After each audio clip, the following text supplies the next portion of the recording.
doing a lot of different interviews. Don't play with the devices, please, sir. No internet cruising, please. Otherwise, you don't get to participate. But we've been working on the strategic action plan for a while, doing a lot of interviews with lots of different groups. We'll go through that here in a moment. I have Todd Hemmingson, who is here, who'll do the presentation. He's from HDR, and I think you guys have seen Tom Shelton here before. He's our program manager for HDR, for the general planning consultant. And I'm getting feedback. Okay, thank you. And so Todd will do the presentation here in a second. So just to make sure that everybody's devices are working properly, you should see the screen change to a question. So go ahead and enter in with the laptop and the keyboard there. What city have you visited that has the best transit? And then hit enter. You guys don't get to participate, sorry. Only one city? It is right, because I know you guys. You want U.S.? Any city, it doesn't have to be in the U.S. It has to be spelled correctly. So this is a word cloud. It sounds like, it looks like everybody's starting to participate. Just to orient you guys, this is called Mentimeter. This is an interactive presentation tool that we use at public meetings to get feedback from the audience. On the bottom right-hand corner, you see a couple of icons there. There's a person icon with a 6 or a 5. 6, now that I put my glasses on. And basically what it's showing is how many people have participated. So 1, 2, 3, 4, 5, 6, 7. Has everybody participated? Yes. Thumbs up and then Okay, and then there's a thumbs up there that if you like what's going on, you can thumbs up sometimes. And this is for, oh, it doesn't work for me here, but some people play with the thumbs up as well. Yeah, so it looks like everybody has logged in and are putting in their answers there. All right, fantastic. Thank you so much. That's our test there. It works. I think, Rich, you said you wanted to say a few words, or you want to wait till later? I guess what I would say is Chad's got a great workshop plan today, and we are very excited about the future of transit. There's a little bit of, so we're playing offense and defense at the same time. This is the offense you're hearing about today, the vision, the future, the growth of our system. We also have some internal defensive planning that we're doing around revenue, funding. And I guess what I would say is that this effort will continue into the new year. And we will evaluate when we ultimately release the work of this group and Chad and his team. Some of that is tied to what happens in Congress and the new administration and what happens around transit funding. So there's a bit of, I would say, a high degree of uncertainty in the short term, but today is really about looking beyond the short term and looking to that long-term vision. I don't know if that's helpful or not, but just, because the reason I wanted to share that with you is that you may hear me say things that don't sound like we're going to grow, right? In the near term, we're reflecting, we're taking into account what might happen around federal support for transit programs. But that doesn't mean we shouldn't dream big.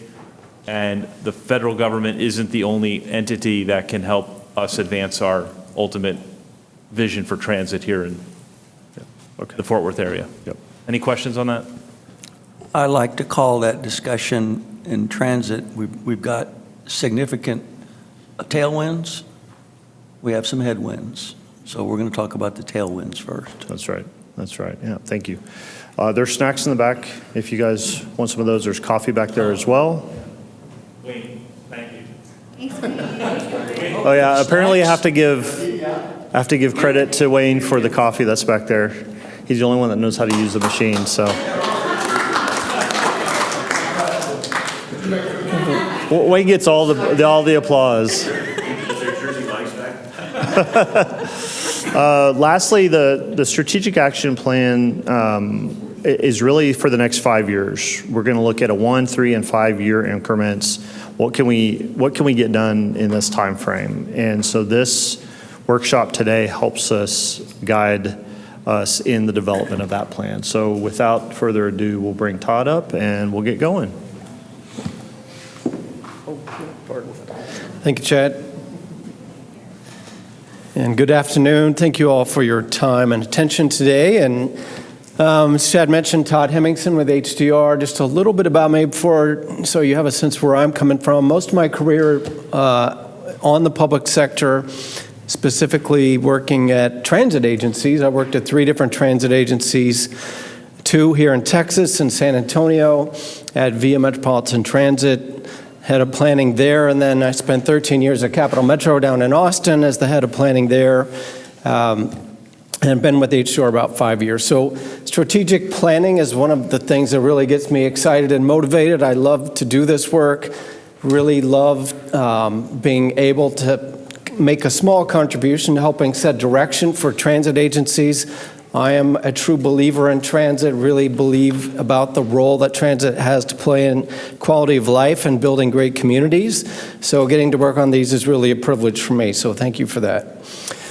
So why do a strategic plan? Well, first of all, a North Star for the agency, right? To have that common direction, setting alignment for your team, but also for the community and your stakeholders to understand where the agency is headed and how it plays a role in the broader community, and using that analogy of, again, all rowing in the same direction.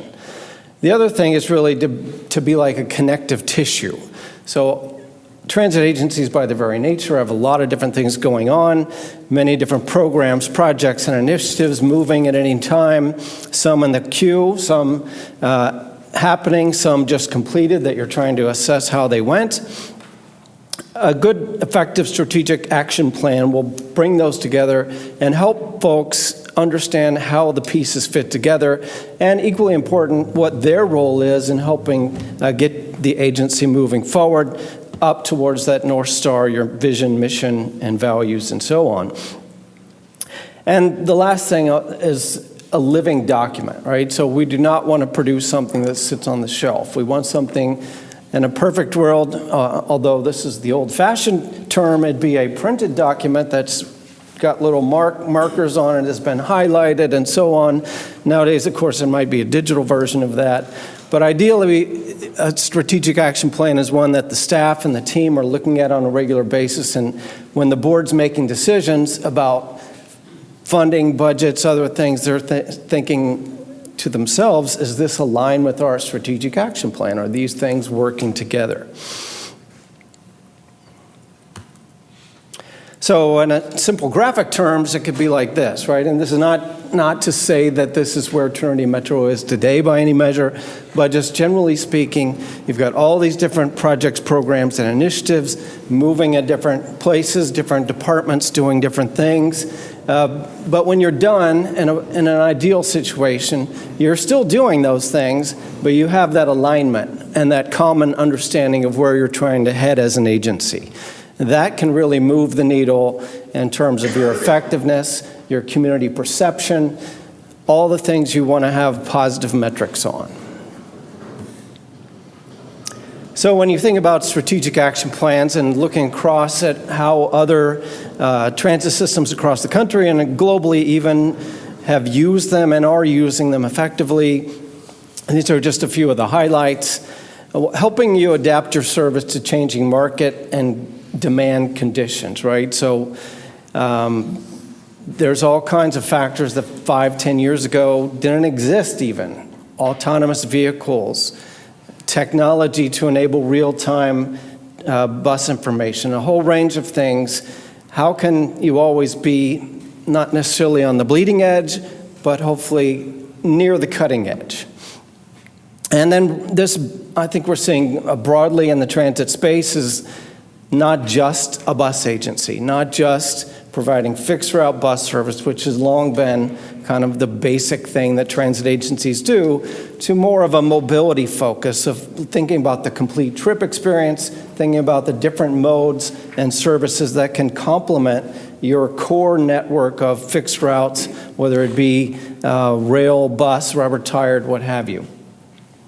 Leveraging technology. I mean, as I just mentioned, that's changing every day, and there's lots of components that are coming and evolving as we speak, AI being at the top of the list, artificial intelligence and all the different things that can do across the whole gamut of what transit agencies do, from customer service to internal efficiencies and so on. And then the one that's been talked about for many years but still seems to be always just around the corner is the autonomous vehicles or automated vehicles and what role they may have in transit in the future. So trying to use a plan to help you position the agency to be ready as these things happen to the maximum degree possible. I mean, you can't predict the future with preciseness, so helping set you up for success, being strategic and thoughtful about that is kind of what we're after. And then another one that we're seeing, of course, globally, nationally, and so on, is the fleet sustainability, both from a climate change perspective, but also from service quality. Electric vehicles have a lot of benefits for the customer experience, but there's also hydrogen on the horizon as well. So just being thoughtful and strategic about that component as well. There are many more, but those were some of the highlights. So those were some of the kind of big trends we're seeing. Some of the more, if you go to emerging and recurring issues, more like on the challenges side, I guess you could say, you've got the fiscal cliff with federal funding that went way up, spiked to all-time high levels for transit systems. Now a specter of that going down, but even already going down, but potentially even further, possibly. But many transit agencies are having to think about their financial plan very carefully about how are they going to adapt to that. On-demand services. You all have your on-demand service itself. It's not labeled appropriately, but thinking about how that fits in, how does it work with your fixed route service? How does it work with other complementary services? Seeing a lot of agencies across the country try to adapt to that and deal with the financial realities of providing, a trip to 1, 2, 3 people versus a full bus. There's very different cost realities associated with those. So what's the right balance between meeting community expectations? I think a lot of people that don't use transit, when they hear about on-demand service, they think that's the best thing since sliced bread. But actually, if you go talk to the day-to-day users, maybe they prefer a fixed route bus because they don't have to book a trip like an Uber or Lyft.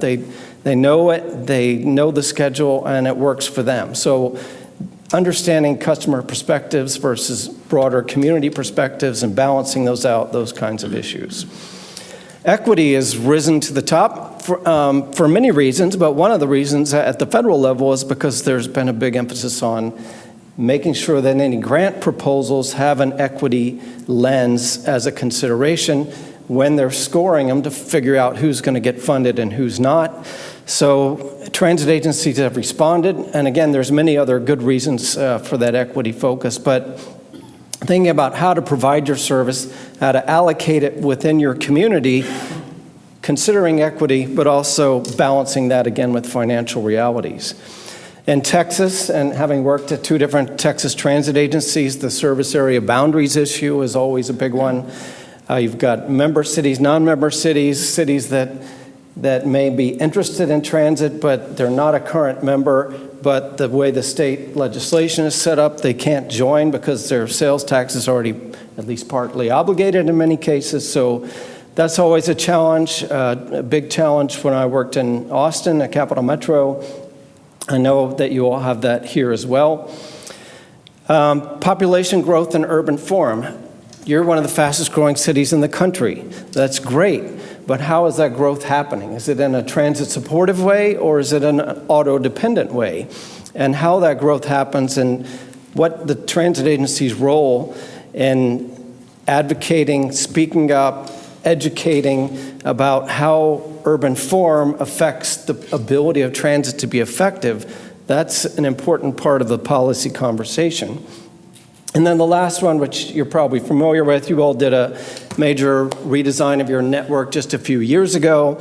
And when you do those, you always have to weigh this trade-off between spreading your service out, which is kind of the peanut butter philosophy of spread the peanut butter across your whole service area so everybody gets a little bit, versus put the service where more of a bang.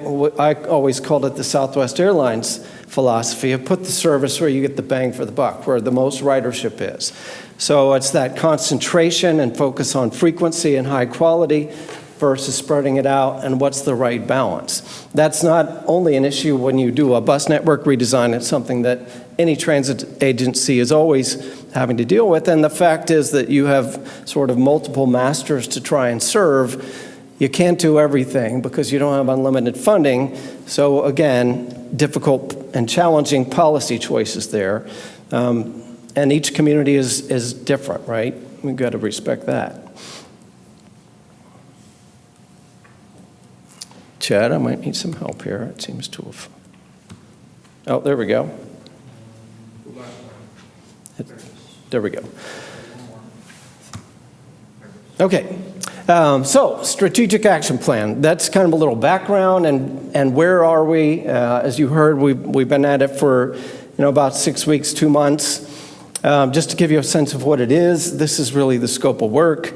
The first one's somewhat perfunctory, the management of the project itself.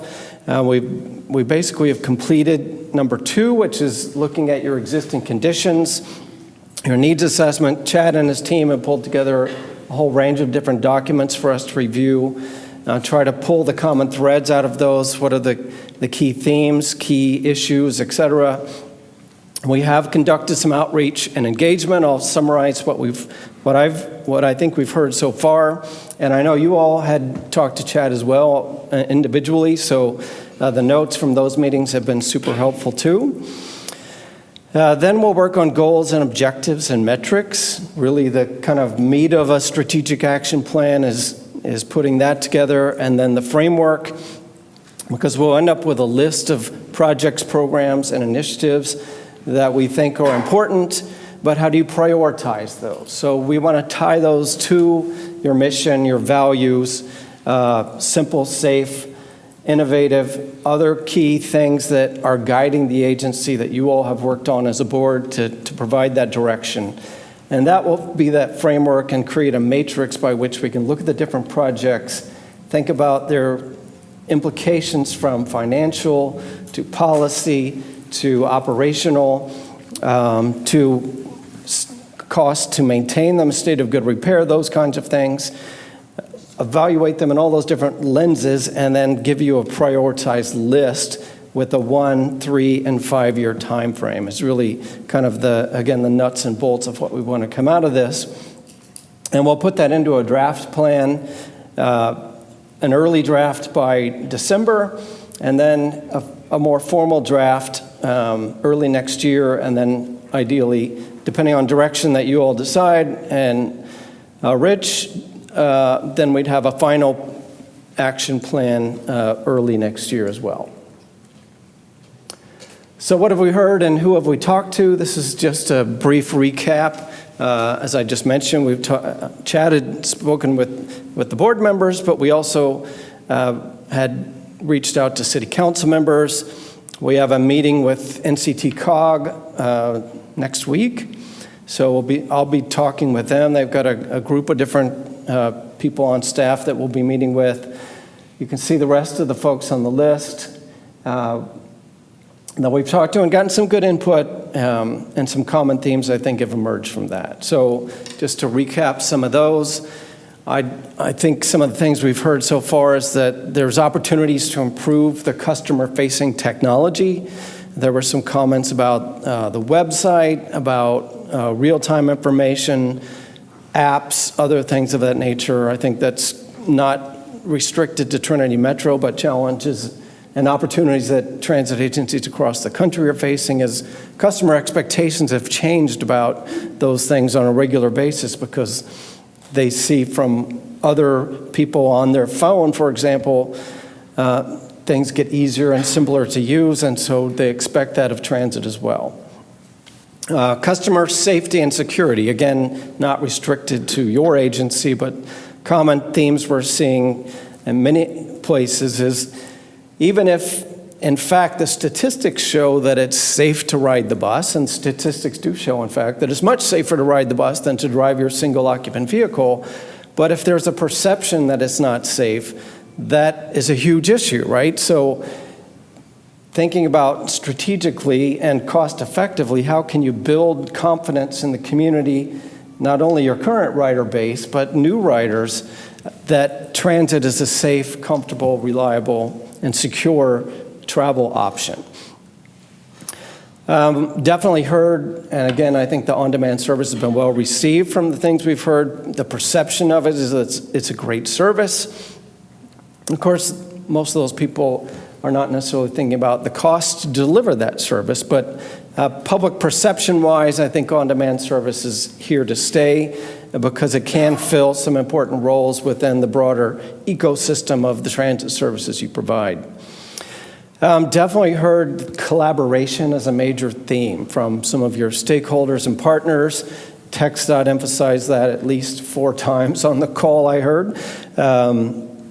But other agencies as well, some of the educational institutions said there's marketing opportunities they'd love to participate with you on or ramp that up beyond what they've done with you to date, things of that nature. We did hear special event service, and I heard a quote the other day that special event service can be the gateway drug for transit, so to speak, because you can get people that aren't used to riding transit, maybe aren't comfortable riding transit. They'll use it for a special event, and they'll go, hey, this actually works for me. Maybe I could use it for other trip purposes as well.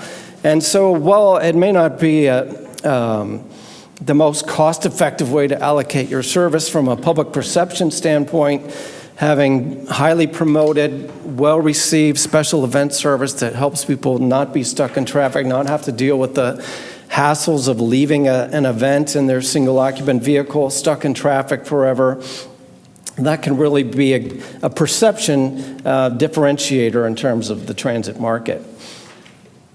We definitely heard as well recognition of many of the jobs that are being served by public transportation are not, of course, 8 to 5 Monday through Friday jobs, and many of them have shift times that they may be able to get to work on the bus, but they can't get home because the service is no longer running. Not a surprising finding there, but we did hear that several times over, that increasing both the coverage, because we had some folks that said the place they want to get is just beyond the service area, but also that span of service, so longer hours into the evening or early morning.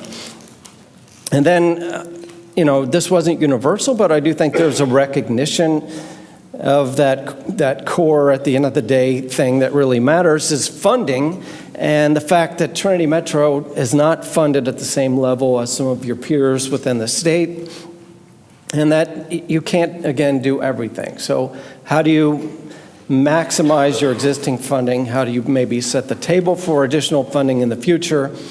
And then how do you balance that with what you're hearing in terms of community needs? So let me pause there and see if there's any questions or comments based on what I just heard. And then if happy to answer those and have a discussion here, and then we'll move into the Mentimeter exercises. We're all dying to know how Transit 2.0 is going to affect Sure. where we're headed, and it could be dramatic or ancillary. I don't think anybody's sure. Do you have any idea? I do not. I know Mr. Morris and his team are at work on it. Right. Not anything I've been privy to at this point, but certainly, especially in the North Texas region, when they're working on a plan like that, it's something you want to be cognizant of. I don't know. It looks like I do have a question. Yes, sir. I noticed in your list of entities that you've interviewed or talked to, there was no mention of North Richland Hills or Grapevine. Are you going to have conversations with them?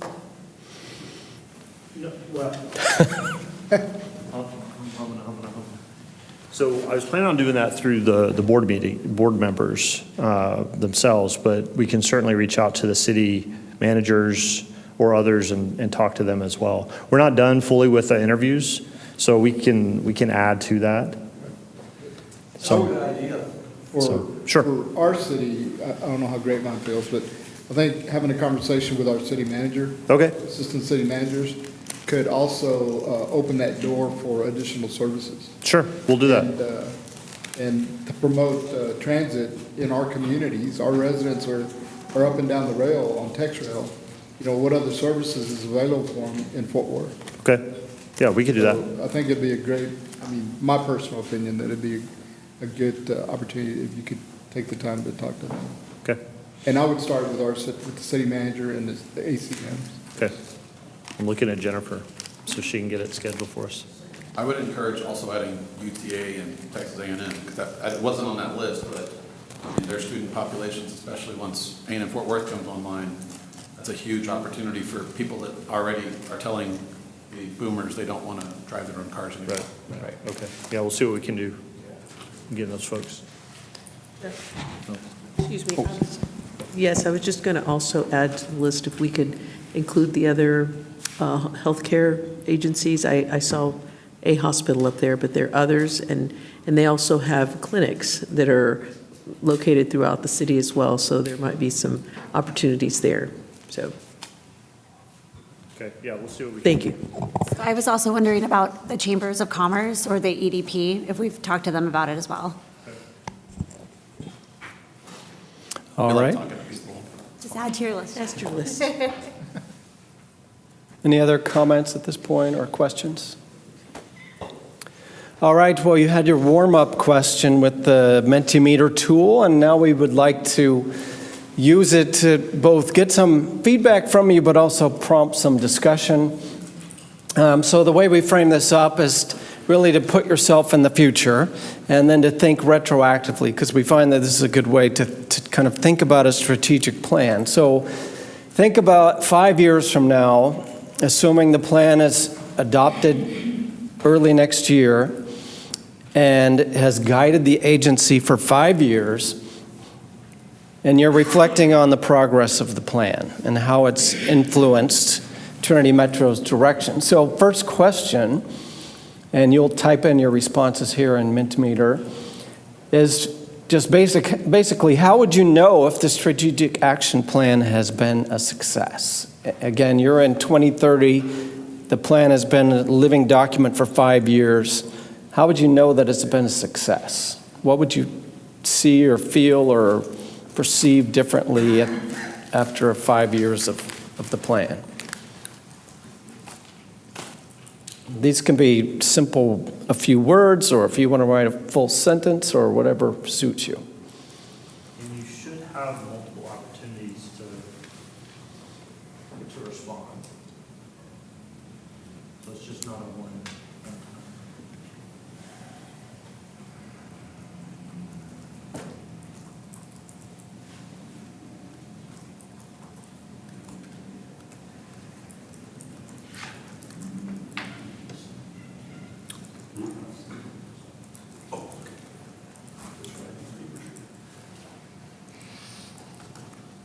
Some good ones here so far. We'll give you a couple more minutes.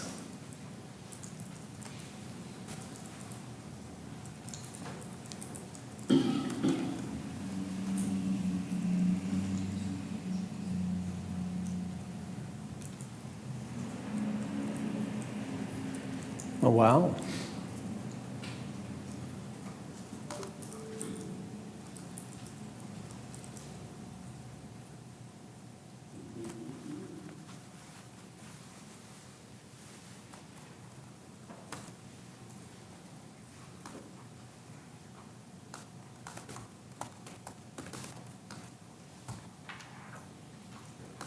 another minute or so, and then we'll review these briefly.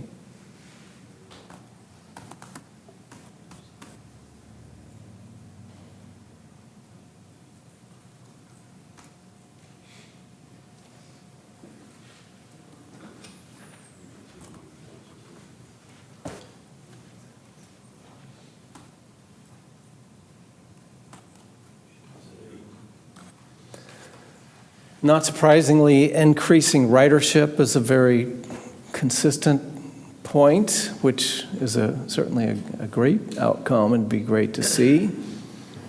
Partnerships, right up at the top of the list as well. Increased funding, a diverse set of modes of service. Well, that one speaks to my planner heart right there about increased density along transit corridors. First and last mile options. Paratransit, very important. Good. Are there any on there that we need more context? Not that I've seen so far. Can I scroll up from here? Give more context. okay. It's not anonymous anymore.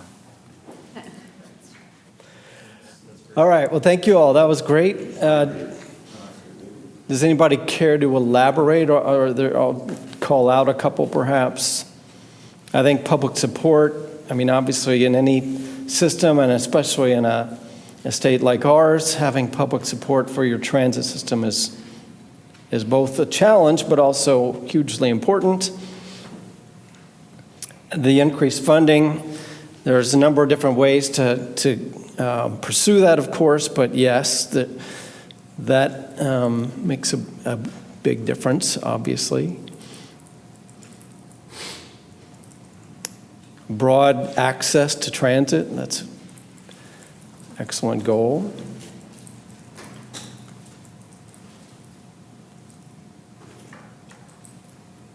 A leader, that's good, in the next generation transit operations. I like that. And that's what certainly one of the desired outcomes of a strategic action plan is to position the agency to be known as such.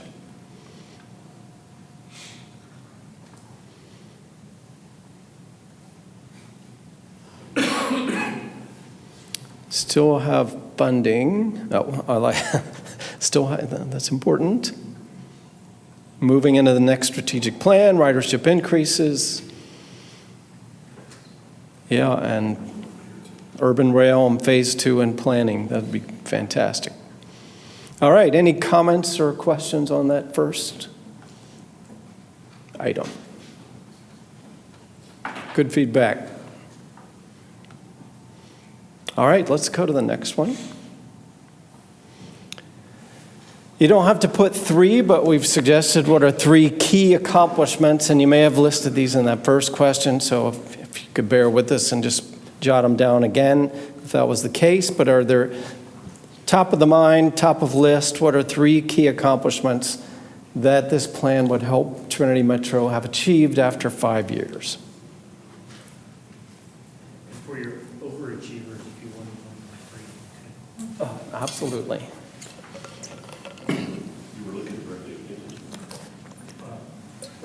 There's no shortage of good ideas.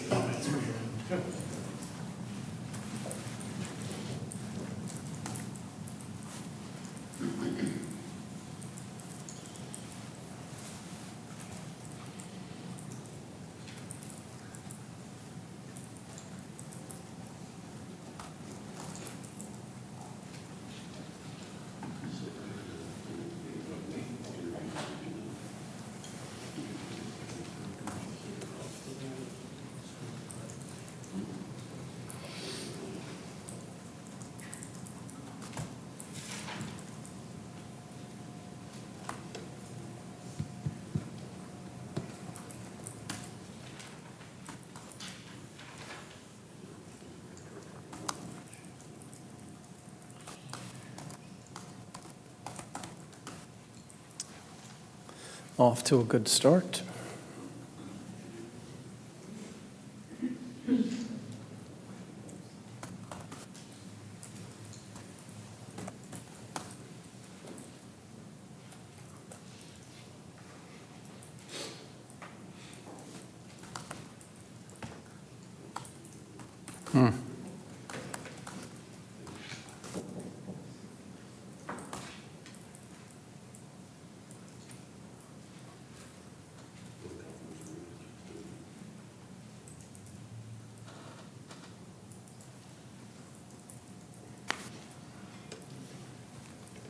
Lots of interest in urban rail.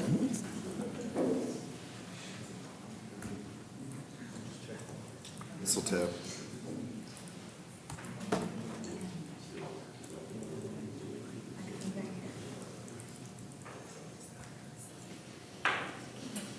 I've seen gondola mentioned twice. Would someone care to? By the same guy. I had some suspicion. Is there a particular geographic location? Yes. Oh, thank you. A couple. Okay. I'll read this. Thank you. There's some really cool examples worldwide of gondolas in the last 10 years. Absolutely. Really cool. Yeah. But, yeah, South America's done a lot of that. Vancouver. a lot of the examples are where there's significant Grade change. grade changes, right? Portland has the famous one that goes up to the top of Medical Hill. So yeah, there are good examples. We have a need in Butler Place, Okay. which has isolation issues. Gotcha. I think that's what Isaac's talking about. It's a good idea. What, gondola? Yeah. And so, Yeah, it's tricky geographic places to get, and it's a lot cheaper than you would think. High capacity too, right? The 3S, whatever the 3 cable things, can hold passengers with like 30 people in a car. Right. It's pretty good. And it's continuous. It's continuous loop. So like 6,000 people an hour for the Leon system. Yes, that's the newest one, right, France? And they're doing like a whole loop. But no, I had this design competition last year, and we were trying to increase access to Butler Place. And I see. instead of doing new bridges and roads, I found a cheaper solution. Cool. The funding one, anybody care to elaborate on what they think that might look like after 5 years? Do you all, were you thinking local funding primarily, a mix of local, state, federal, any or all of the above? I know funding is, It's all layered, right? It's always going to be layered. So, yeah, wherever we can get it. I think, one observation for what it's worth is that that's a process, it's not an immediate outcome, right? So there's a lot of strategic thinking about how to position yourself for funding and lay the groundwork, and not just, it doesn't just happen, it does take a process. So building that into a strategic action plan, makes a lot of sense. Autonomous vehicles incorporated into the network, this is interesting and good. Anybody else, want to expound upon any of their comments? Or comment on other comments, or things they hadn't thought of that they like?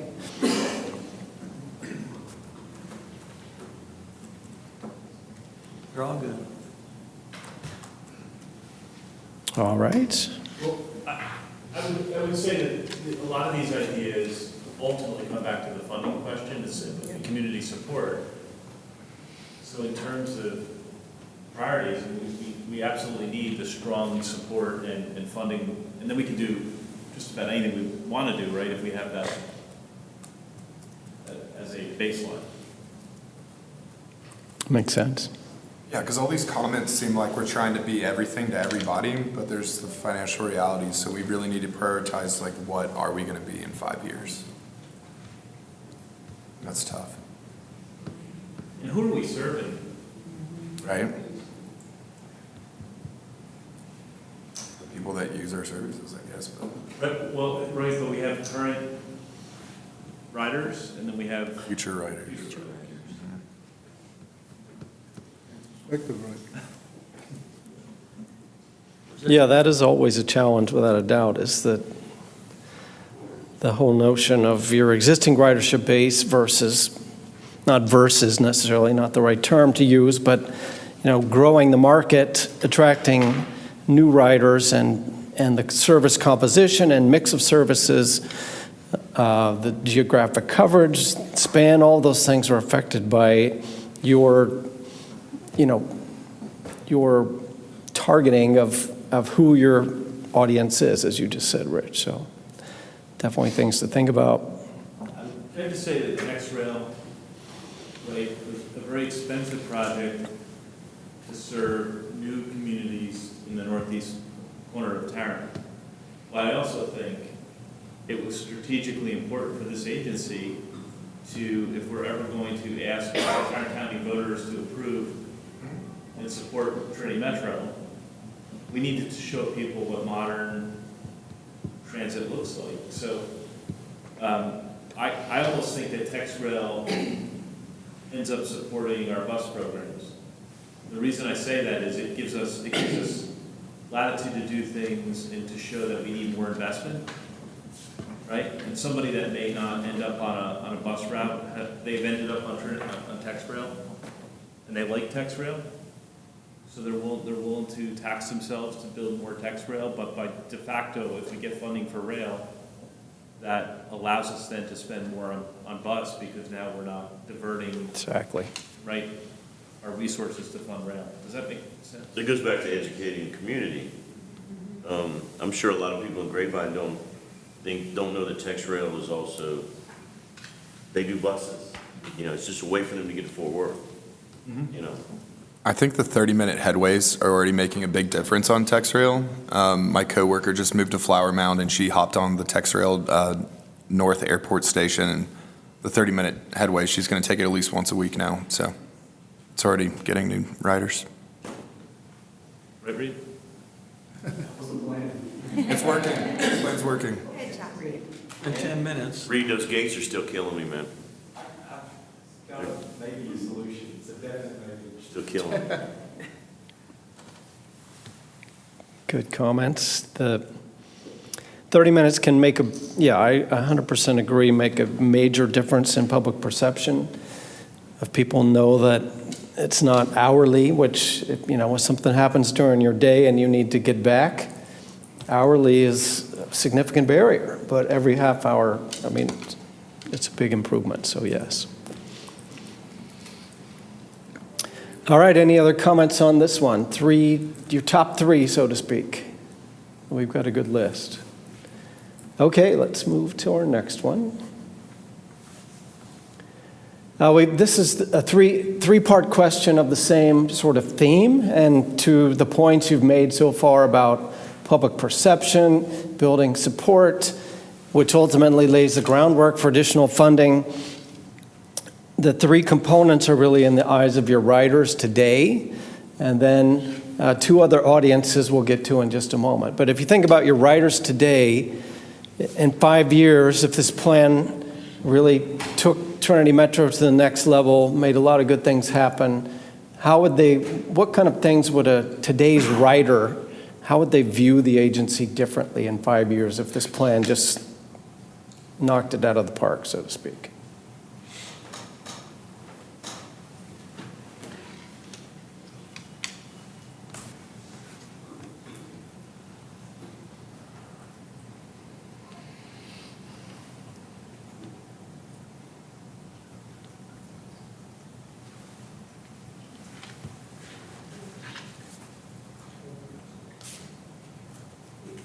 We've submitted some, but they're not popping up. Sorry? We've submitted some things. Okay. Oh, okay. Don't make me retype that. That was a one-off idea. It's gone. Adding more to Chad's I list. can't control the internet, that's the problem. Why not? Adding that to the list. Yep. Yeah. We want good internet. Yeah. Spectrum. Coca-Cola. There we go. First one is in. One of these yours? That would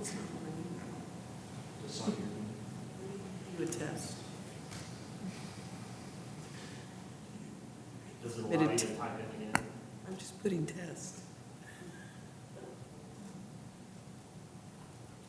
This into the tape.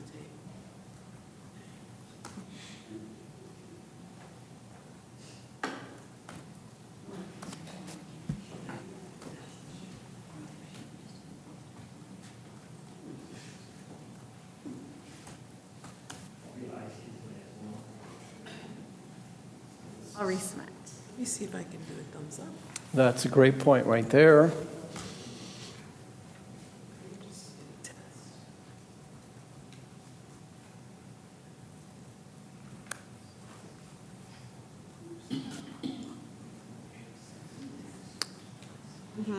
And similar idea, that's great.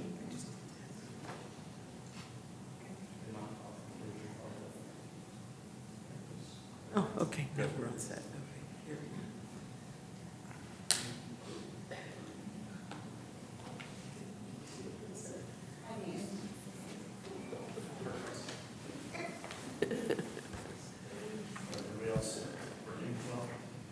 go.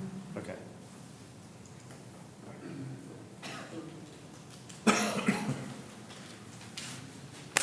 That's good.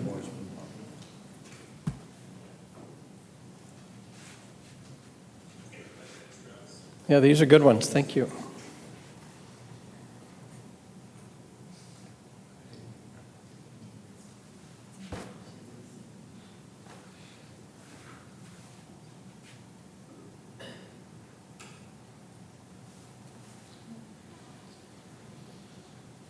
Yeah, so just a few comments as they keep coming in. The whole notion of your current riders 5 years from now, hopefully that's a bigger base, but they can become your big advocates, right? If the service is working well for them, they tell their friends, they tell their neighbors.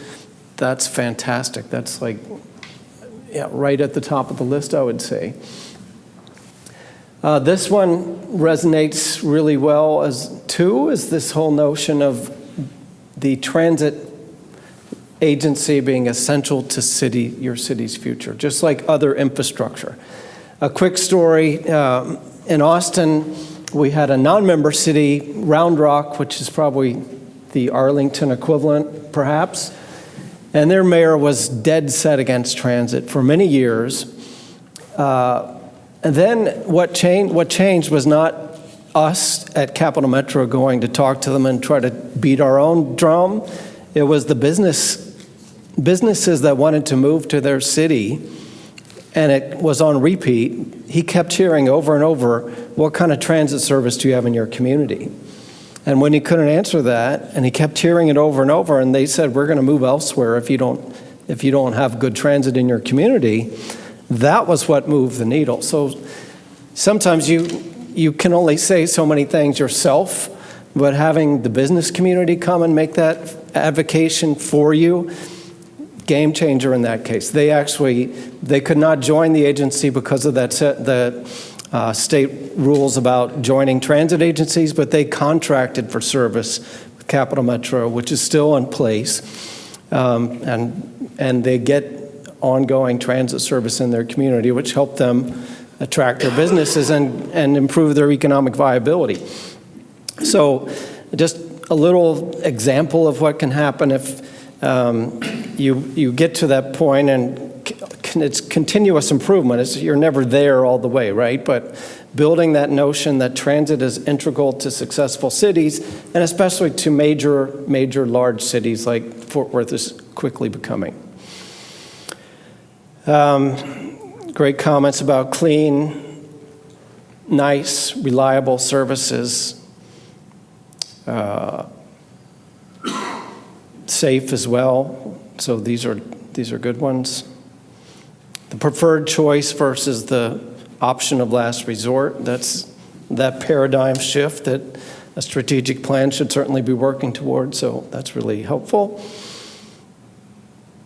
And extending ridership to other areas of the Metroplex. So that obviously deals with those jurisdictional issues we've already touched on, but certainly a vision that a resident of Fort Worth could reach the Metroplex, which they can, of course, to some degree today, but perhaps more so after this plan is implemented.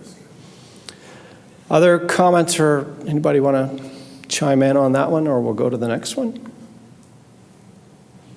On the other areas, I think Yes. that's just, it's basically saying we need to embrace our other metro partners, be it DART or the Denton County one, and just plan strategically together. DCTA. Is that more regional connection?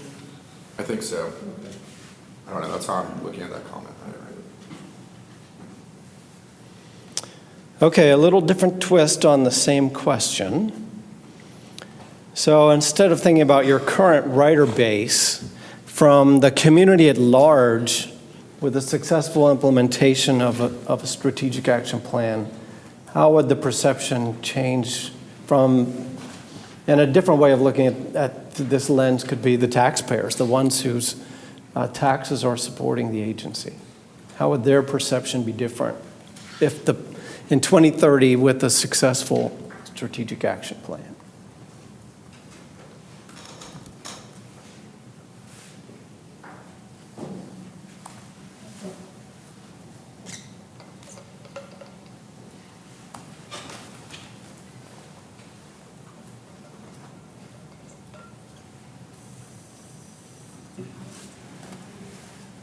Community at large versus writers.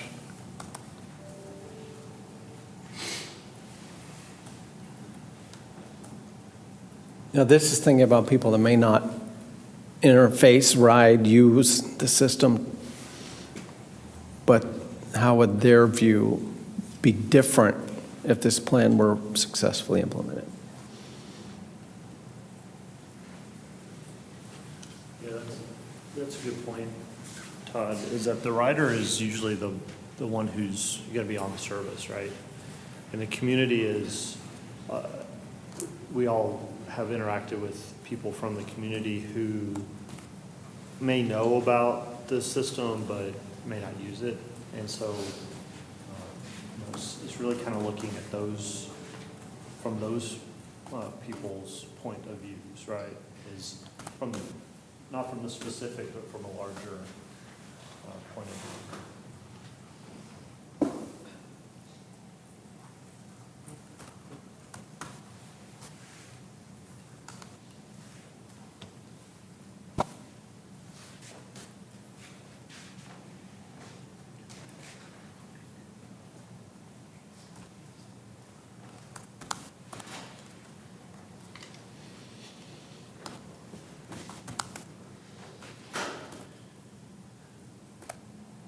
Good responses. Yeah, the first one is, that's transit agencies, except in a few cities in the country, have that challenge, is the perception of empty buses, and your critics use that against you, often without understanding how the system works. At the end of the line, after you've dropped off everybody, they see an empty bus, and they immediately assume that all buses are empty, which is not the case, but changing that perception, building education about how transit works, that's a good one.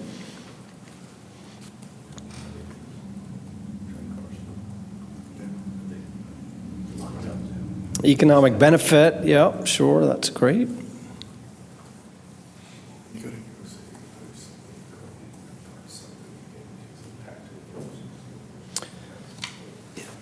And certainly having cities want to join Trinity Metro, that would speak volumes. And building ridership certainly feeds into this, right? So you can tell that story, talk about how you're changing lives, helping people get to work, other things to do in their daily lives, all that narrative, as this respondent said, that's great. And yeah, again, that theme of building broader awareness. So good responses here. Any other comments on this one? We'll move on to the last one in this section.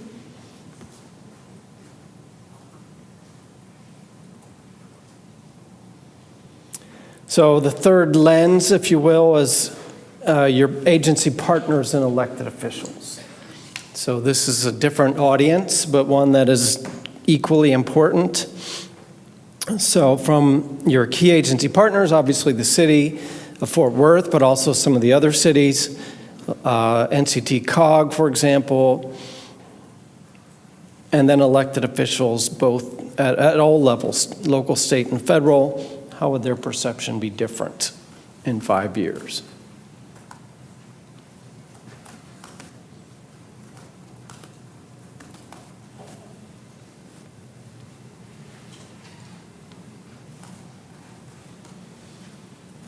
I'm gonna no post anything again.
I like that one. Investment in transit is economic development. That's great.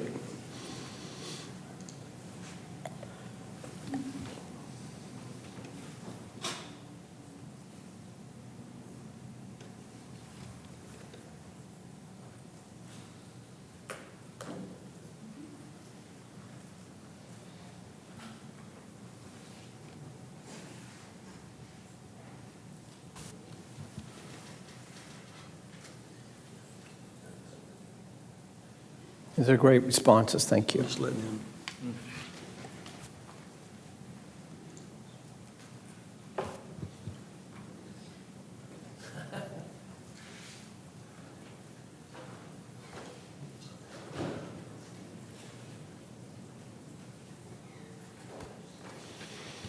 I see some optimism here. There's people commenting there already is support. We're making movements.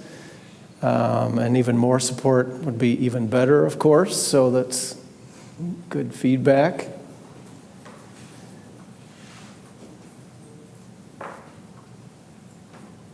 An easy bipartisan issue. That's a good You know, point. I think broadly speaking, that's true, right? And, I mean, we've got great support in many areas. Yeah. Just no money. Yeah, the support hasn't translated to dollars yet. I mean, that's a huge step in the right direction, right? So if you're Right. trying to lay the groundwork, that's your one major step in the right direction already if you have that. So keep it up, absolutely, and then yeah, this plan can help move to the next level. Anybody want to comment on anything they've said here? You're quite eloquent in your writing, so there may not be anything to expound upon. But these are, again, good feedbacks. That's good. Who wrote that?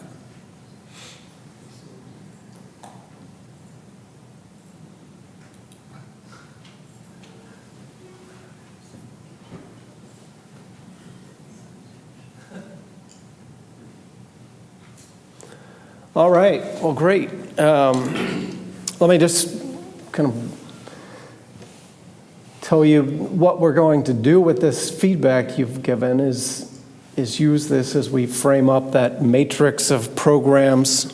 So we differentiate between projects of a limited time frame, programs of an ongoing nature like a new service, for example, urban rail. And then initiatives are things like maybe making the case for additional funding, or a ridership campaign, or an outreach campaign, an educational effort, so on. So not everything's a project, so we have this projects, programs, and initiatives. We'll organize the matrix that way, and then this feedback will be really important to help us, again, sort through it and tie it to what you all have said today, as well as see what you've already stated in the agency's, again, mission, vision, values. That matrix, again, organized also temporally by 1 year, 3 years, and 5 years. That will kind of be at the heart of the plan. And that concludes the feedback part of it. So, what I'm doing now? Oh, it just takes a second. Yep, thank you. So, we're actually moving pretty quickly. We wanted to see if there was any other discussion you all wanted to have, and then we'll move to next steps and just tell you what we're going to do, what we're thinking we would do here, again, depending on your direction. But are there any other kind of things that, as we've talked about this and these various issues, that just rise to the top that you didn't get a chance to articulate so far, or observations on what someone else said that you want to chime in on, things of that nature? Yes, ma'am? I have a question. So Tito and I serve on the paratransit access, and I'm just trying to understand how things that we're discussing there and how those are going to be incorporated into this, because that's very important. And the last time that we met, we had some really good feedback from those stakeholders about some things that they would like to see changed. And so I'm just wondering how all of that is going to be incorporated into this exercise. Can you talk a little bit about that? Well, I mean, we'll take paratransit as one component of a complete transit or mobility system, right? So it has a critical role to play for the most vulnerable in many cases. So as we think about, what are the priorities, what are the strategic objectives and initiatives, it may well be that there are some key items specifically related to paratransit that we want to prioritize or call out, make sure that it's on the list. So I'll coordinate with Chad and make sure we've got the feedback you're mentioning and that we can take that into consideration. Yes, sir. The members on our committee are made up of individuals that are out there providing services for the paratransit community. So I would suggest that maybe we speak to a couple, at least 2 or 3 of those. And I can see already that the perception of Trinity Metro supporting them has improved with our new vendor. And so, but I think getting the input from those individuals who are, there every day working with our paratransit customers would be a good. Yeah, we'll make sure we get the latest from that. The other thing, just to mention before I get to Wayne, is that we made a special effort to get to the chair of the Mayor's Committee on Persons with Disabilities as well, because, we want to make sure that we're including, that group as well in our services so that they have input in, how we might be able to evolve over time. We have a committee that's formed, paratransit customers, that's working with their team, we're meeting quarterly with them to implement some additional programs such as on-demand processes and how to take a reservation over the phone like the general community can. So actually just starting testing this week. Everybody involved in that conversation. Thanks. Other questions or feedback that come to mind?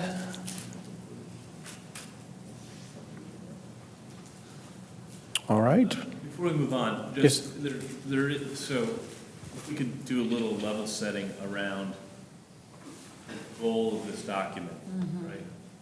We had been talking for a long time about a long-range vision for this organization. And what this is, well, why don't you describe what this is, and then we can talk about what comes. Yeah, so as both of us, I think, have talked a little bit, this is the next 5 years. This is the action plan for the next 5 years, right?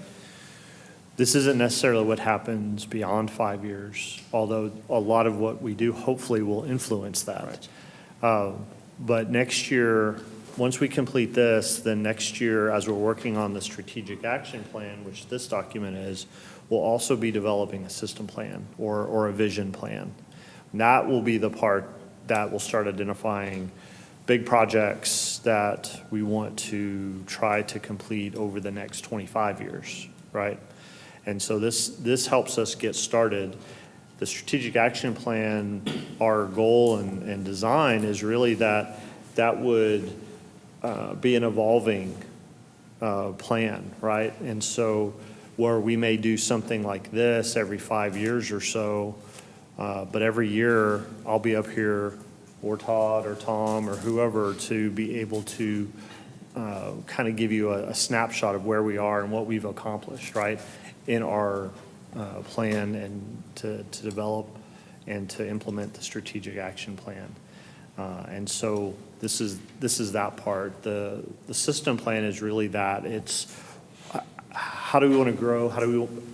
How is all this going to really fit together in the future? How much is it going to cost? That starts to give us an idea as we're continuing to build on the community and their interest in transit, and laying that groundwork on the support that we need to actually get to a point of what some have called a transit initiative or a bond referendum or something like that, where we have all that support, we've proved up who we are, what we are, that we can do it, and here's the plan for the future. You guys, can support us on this because we have proved ourselves in making things happen.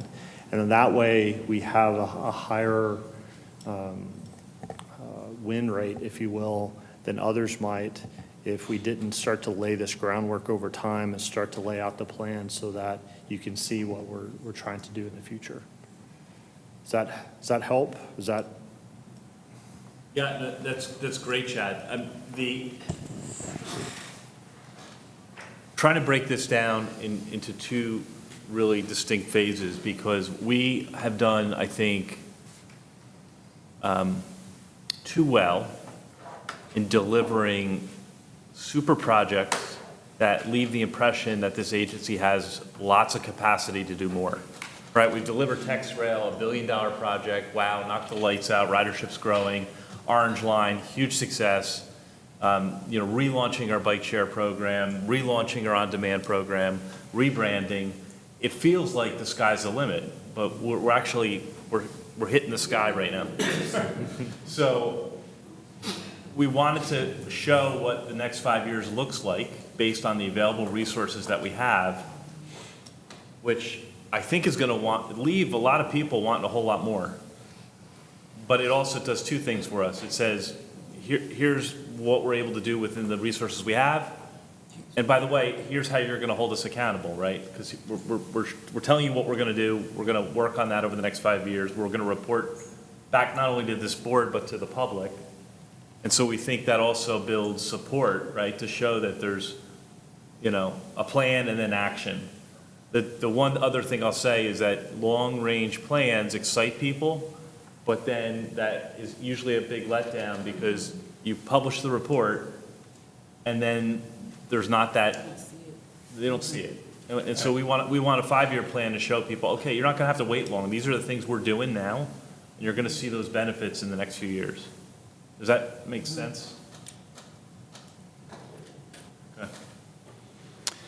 Great points. I would second that and say, I think you hit on two critical ones, and one that we would suggest including as one of those initiatives or programs is making sure that there is that feedback loop and that you're not just completing the plan and then you move on to something else. It's a living document, and that feedback loop, both for accountability, exactly as you said. And then just a comment on the other point about the longer range vision is making the framing of that is so critically essential about, it's not what Trinity Metro needs to do or wants to do, it's about what the community needs to meet their needs and improve their quality of life and make the community as successful as it can be. And then having the number up here and your funding here and being able to demonstrate that gap really helps you tell the story about, why you obviously need additional funding. So all those pieces come together, absolutely. I understand the community, but I see this also more as a regional. Sure. Agreed. Yeah. A community is, I don't want to say just this, it's not just Fort Worth, it's Fort Worth and member cities, but community is writ large, I guess, in what I meant. But thank you for that clarification. Trinity Metro family.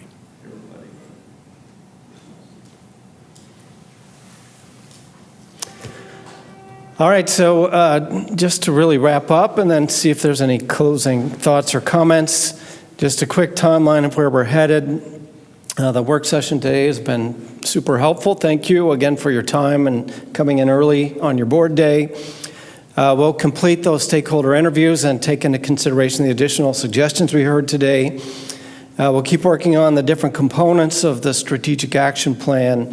And again, just in summary, as mentioned earlier, and this is subject to your direction or any shifts, but we would intend to have a draft version of the final plan, which, by the way, will be a very graphic-oriented, easy to read, easy to understand executive summary, and then the full document. And then we would wrap up in the February timeframe. So that's, as it stands today, where we're headed with this effort. And with that, we'll cede some time back unless you all have closing comments or discussion or final thoughts or questions. While you're thinking of that, I just want to thank you guys for participating today. It seemed to work out pretty well for the most part. Your comments and each of those questions will be super helpful, as opposed to where you might blur out comments and we may not jot them down accurately. This gets everybody's thoughts on the page for us to really look at and put into the document. So I really appreciate you guys being here, especially the time you spent with me on the interviews not too long ago, just the last week or so, and now again today, talking about Trinity Metro and where we're going in the future and how all this really works together is very helpful. So in 2015, Trinity Metro did a strategic plan. 2019, you did Transit Moves Fort Worth. 2024, what's different in those strategic plans? So 2015 was done by the agency. I think Vitra and Phil Dupler and others all participated in that. At the time, it was a good plan prior to COVID, so some things have changed a little bit since then. Is it an update, or is it a modification, or was it a different We're focus? gonna look at that and see what some of the options are. If there's anything that have we already completed some of those? What can we bring into this? That strategic plan was more of a long-range plan. So a lot of those elements that may not have been completed may end up rolling into the system plan or vision plan that we do next year. If we can find elements that are some things that we can do in the next 3 to 5 years, then we'll incorporate those into this. The Transit Moves Fort Worth plan was done by the city of Fort Worth and yours truly, and was never adopted, but it was great information, I think, for us to look at, and we're looking at that too. That was more of a system plan as opposed to a strategic plan, so we'll take elements out of that as well and see what we can do. I think we have implemented some things, some on-demand and some other elements that were identified there. We're talking about a streetcar, which we were talking about high-capacity transit in that particular plan. So there's some definite overlaps there, but we'll take into consideration as much as we can of each of those plans and don't want to lose anything that we were able to do with previous boards. I think there's some value, I think so too. and if we could just move that value forward and see if we can maintain That's right. so that focus and momentum that might be helpful in certain areas. Right. In other areas, it is mutable. So let's just, we can move that aside and go with what we need to be moving forward with. Agreed, thank you. How are we rolling this out? Like when it's done in February, is it just going to be a press release? Or, because I'm kind of envisioning a full Trinity Metro open house. We bring people in, we talk about the strategic vision. We maybe bring an Orange Line bus for people who haven't gotten to get on it and kind of just open up our doors. And because the strategic vision to me feels like we're opening up the hood. We're showing people where we are, where we're trying to go. So I don't know. I mean, my program's hat for Real Estate Council and ULI, I'm like, we should have a full thing on this, and I don't know. I'm open Thoughts? to however we can get this out and as often as we can get this out. What we really need to figure out is the timing, right? As Rich said early on, with the new administration in DC, how is all this really going to work out? And so we just may want to kind of plan and make sure that we're rolling this out at the appropriate time. With the appropriate information, right? So, but I like your ideas, and Melissa's in here, hopefully taking some notes. So instead of breaking for 30 minutes, we're going to listen to Isaac talk about the gondolas. We don't have time for that. A whole new session. I was going to ask, how are we preparing for the legislative session? And will there be some elements of what we've discussed to kind of take that? Because there's also obviously some opportunities there where we might need to meet with legislators and say, hey, we need X, Y, and Z and happen in order for us to move forward. So just kind of curious how that's all going to be part of the strategic yeah. plan. There's an item on the agenda during the board meeting Okay. that Rebecca's going to present on the Okay. legislative agenda. We heard today, and you continue to hear, that funding is a big Right. part of this. That's in her presentation, is funding. And that's right, so I won't give the whole presentation, but yes, what we're talking about is not a one-time thing. This is a continual effort. So we developed the strategic action plan, and then we can start kind of mainstreaming it to others and work with the elected officials and talk about what our value is and what we bring to the community, to at least get them to understand that, one, we exist and that we provide services in their areas, right? And we continue those conversations, and before you know it, they're like, oh yeah, Trinity Metro, we should do something with Trinity Metro.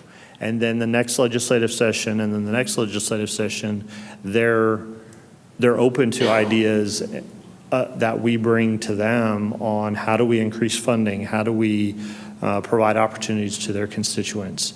It's a process, and it takes a lot of time to do that, to build those relationships. But I think with what we're doing here today, between the projects that we're putting out on the street with TexRail and Orange Line and On Demand, the bike sharing, all of those are starting to tell a fantastic story for us.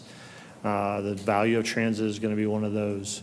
All the social media posts that we've been putting out about all these really cool things that we're doing starts to kind of mainstream who we are, and it's not just a service for others, it's a service for everybody. And so I think for us, this is that opportunity to just continue that effort. Teresa, there's, Chad, you're absolutely right. I mean, there's traditionally, and Rebecca always reminds us, there's several legislative cycles to getting anything done. Yeah. The one footnote here is that with great disruption in Washington and potentially a change in the ongoing federal role, that opens a door that hasn't existed before. So there may be, in times of great change, a unique opportunity to get something done in Austin, right? Yep. And so I think we should go in with the attitude that maybe now is the time. Exactly. Right. Well, and to the point of, we talked a lot about stakeholders. Those stakeholders can talk about the impact that transit has on their success. So, speaking from the perspective of the college, we have transit, we have a robust transit system. We can get students to school, we can get students to work. And so the message becomes that we are, looking at more regionally about how we can, the impact of transit. Yeah, don't get me wrong. I don't want to wait for the sake of waiting. If we can get it done in this session and try to get more money, then let's do that. Yeah. But experience kind of teaches me and that it takes a little bit of time I know. to normalize that so that we can actually win in the end. So if we can do it in January, February, all the way through May, then let's do it. As Rebecca's like, slow down. She's going to have a conversation with me later about how this works. But certainly for us is, we want to take the opportunity when the opportunity is right to take. And if it's now, it's now.